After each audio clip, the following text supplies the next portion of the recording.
Hey guys, it's Brick Picture Productions here with a kind of a special video here. This is going to be more of a discussion type video. It's going to be discussing, is Lego getting more expensive and actually more smaller in terms of piece count? I feel like a lot of people feel this way, and I just want to give my thoughts on it and state, is this is it the truth? Is it really getting smaller and more expensive, at least Star Wars wise? So without further ado, let's begin. So before we begin, I'd like to take a moment to compare two sets from two different years together to show you how much the new ones are in scale to the old ones. So first on our list, we have this 2013 ATTE. Now this set retailed in 2013 for $120 and included 773 pieces. So decent price per piece ratio, but it does look very small. So the pieces they used tended to be more on the smaller side. And next on the list is the 2008 ATTE. Now this set retailed back in 2008 for only 90 US dollars. And when you account for inflation, that's not much more than $95 in today's money. So really, it was a lot cheaper than the new one. It was about $25 cheaper in today's money.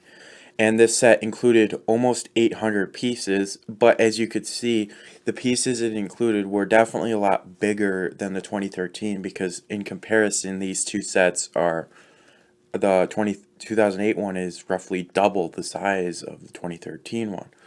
So this is really the beginning of the sets getting more on the smaller side. So I'd like to take a look at the more recent release right now. So next on our list, we have the 2016 Clone Turbo Tank. Now this set in 2016 retailed for $110 and had about 900 pieces. But as you can see, it kind of looks more on the small side, like the 2013 ATTE. What we're comparing this to is the 2010 Clone Turbo Tank, which retailed back in 2010 for $120 and had about 1,100 pieces. And this set tended to be more on the bigger side. It obviously had more bigger pieces than it did versus the 2016 version. So again, this is kind of adding more fuel to the fire, so to say, that the sets are getting smaller, and really they're getting more expensive if you think about it in price per piece as well.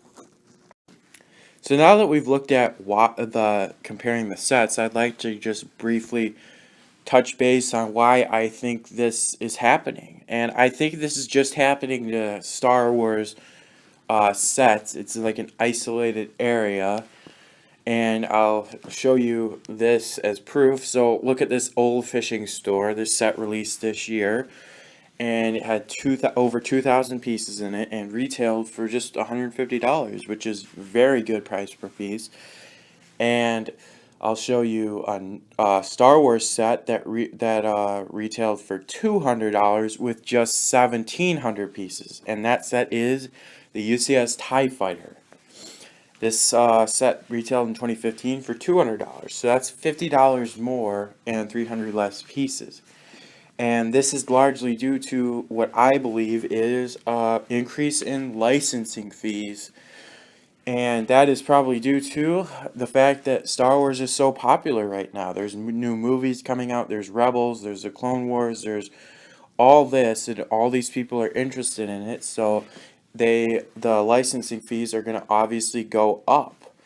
So I think that's what's happened here. The cost per unit for a Star Wars set has gone up, so they've got to make up for that with an increase in price, or just a scaled down version of that set for the same price.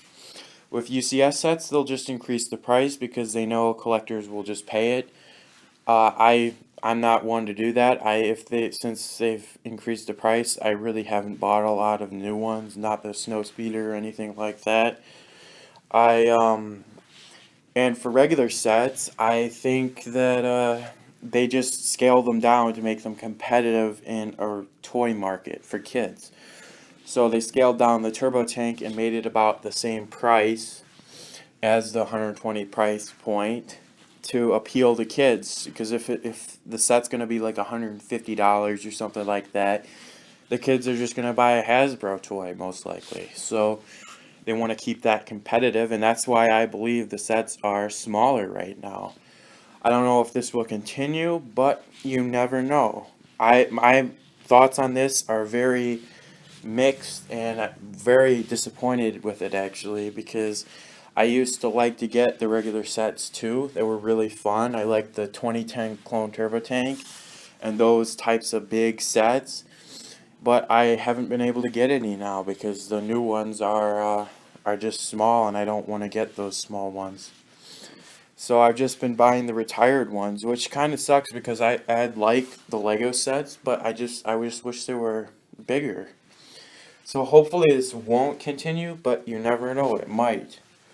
And my thoughts on this as well is I think this is directly affecting their sales as well. They were down quite a bit this quarter or last quarter, and I believe this is largely due to the increase in the Star Wars sets, because I estimate that 40% of their sales at least are from Star Wars sets, if not even more than that. So if those sets go up and people buy less, of course their sales are going to go down quite a bit. So I think that is largely due to this, the price difference and the set difference. So I hope this did kind of clear up some confusion. I think it's just because licensing fees. What did you guys think about this? Do you think I'm right? Do you think you have another theory? Let me know below, and maybe I'll do a video, recapping and answering any questions you may have about this. So with that, guys, peace out.